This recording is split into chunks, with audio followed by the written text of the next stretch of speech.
कभी सोचा है कि धरती का एक बहुत बड़ा हिस्सा, एक पूरा का पूरा पहाड़, अचानक से कैसे खिसक सकता है? आज हम बात करने वाले हैं भूस्खलन के बारे में। ये प्रकृति की एक ऐसी जबरदस्त ताकत है जो सच में पल भर में सब कुछ बदल कर रख सकती है।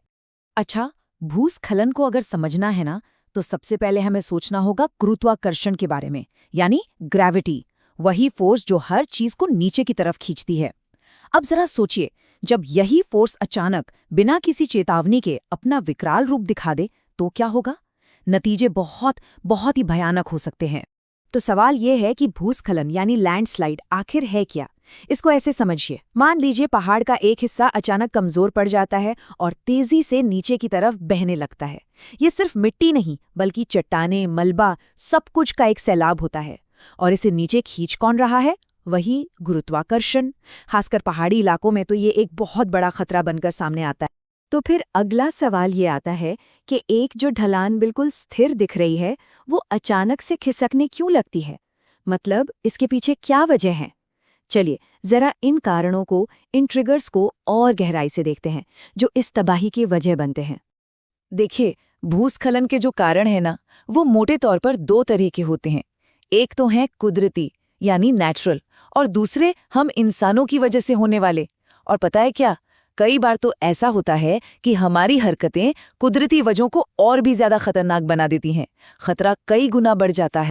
अगर हम कुदरती कारणों की बात करें तो सबसे आम है बहुत तेज बारिश। जब बहुत ज्यादा पानी गिरता है तो मिट्टी पूरी तरह से गीली हो जाती है, कीचड़ जैसी बन जाती है और उसकी पकड़ ढीली पड़ जाती है। फिर हैं भूकंप के झटके, जो चट्टानों को अपनी जगह से हिला देते हैं, उन्हें कमजोर कर देते हैं। और हाँ, कभी-कभी ज्वालामुखी फटने से या बस वक्त के साथ साथ चट्टानों के कमजोर होने से भी ढलानें खतरनाक हो जाती हैं। और अब बात करते हैं इंसानी वजहों की। देखिए, पेड़ों की जड़ें मिट्टी को मजबूती से पकड़ कर रखती हैं, है ना? लेकिन जब हम जंगल के जंगल साफ कर देते हैं तो वो पकड़ खत्म हो जाती है। इसके अलावा माइनिंग यानी खनन, बिना सोचे समझे किया गया कंस्ट्रक्शन और सड़कों के लिए जब हम पहाड़ों को काटते हैं तो हम असल में उनका नेचुरल बैलेंस बिगाड़ देते हैं। और जब हम ये सब करते हैं तो हम अनजाने में ही सही लैंडस्लाइड्स को न्योता दे रहे होते हैं। अच्छा, एक और बात, हर लैंडस्लाइड एक जैसा नहीं होता। इसके 4 मुख्य चेहरे हैं, या कह लीजिए 4 प्रकार हैं। पहला रॉकफॉल, इसमें बस चट्टानें सीधी ढलान से नीचे गिरती हैं। दूसरा है डेब्रिस फ्लो, इसमें पानी और मलबा मिलकर कीचड़ की नदी की तरह तेजी से बहते हैं। तीसरा है स्लंप, इसमें जमीन का एक बड़ा टुकड़ा एक साथ नीचे की ओर खिसकता है, कुछ वैसे ही जैसे कोई कुर्सी पर बैठे बैठे फिसल जाए। और चौथा है एवेलांच, जिसे हम सब जानते हैं, बर्फ और मलबे का वो तेज तूफान। लैंडस्लाइड के बाद जो मंजर पीछे छूटता है वो सिर्फ तबाही का होता है। चलिए अब एक नज़र डालते हैं कि इसकी असली कीमत क्या होती है, इसके परिणाम कितने दूर तक जाते हैं। इसका जो असर है ना, वो 3 लेवल पर महसूस किया जाता है। पहला, हमारे पर्यावरण पर, दूसरा समाज पर यानी लोगों पर, और तीसरा हमारी अर्थव्यवस्था पर। सोचिए, पर्यावरण को कितना नुकसान होता है। पूरी की पूरी हरियाली, पेड़ पौधे सब खत्म हो जाते हैं। सामाजिक तौर पर देखें तो लोगों के घर, सड़कें, पुल सब तबाह हो जाते हैं। पूरी जिंदगी पटरी से उतर जाती है।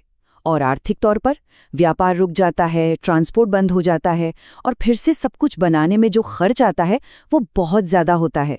तो अब तक हमने समस्या को तो अच्छे से समझ लिया, लेकिन अब सवाल ये है कि क्या इसका कोई हल है? क्या हम इन घटनाओं को रोकने के लिए या कम से कम इनके असर को कम करने के लिए कुछ कर सकते हैं? जी हाँ, बिल्कुल कर सकते हैं। तो क्या इसका मतलब ये है कि हम प्रकृति की इस जबरदस्त ताकत के सामने बेबस हैं? नहीं, बिल्कुल नहीं। हम भूस्खलन के खतरे को कम करने और जाने बचाने के लिए बहुत कुछ कर सकते हैं।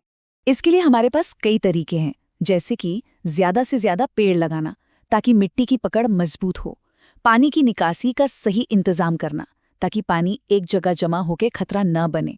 जो इलाके ज्यादा संवेदनशील हैं वहां कंस्ट्रक्शन पर रोक लगाना तो बहुत ही जरूरी है। और हाँ, अर्ली वार्निंग सिस्टम, ताकि लोगों को खतरे का अंदेशा पहले ही हो जाए और वो सुरक्षित जगहों पर जा सके। तो चलिए एक बार फटाफट से दोहरा लेते हैं जो हमने अब तक समझा है। भूस्खलन क्या है? ग्रेविटी की वजह से मिट्टी और चट्टानों का नीचे खिसकना। इसके कारण क्या है? तेज बारिश, भूकंप और हमारी अपनी इंसानी गतिविधियां और इससे बचने के उपाय, पेड़ लगाना, पानी की सही निकासी और सही प्लानिंग। और अब आखिर में एक बहुत ज़रूरी सवाल। हमारी दुनिया बदल रही है, क्लाइमेट चेंज हो रहा है। ऐसे में हमें भी बदलना होगा। हमें ये सीखना होगा कि हम अपने पैरों के नीचे की ज़मीन के हिसाब से कैसे ढलें। हमें प्रकृति के साथ मिलकर काम करना होगा, उसके खिलाफ नहीं। शायद भूस्खलन जैसी आफतों से भविष्य में खुद को बचाने का यही एक रास्ता है।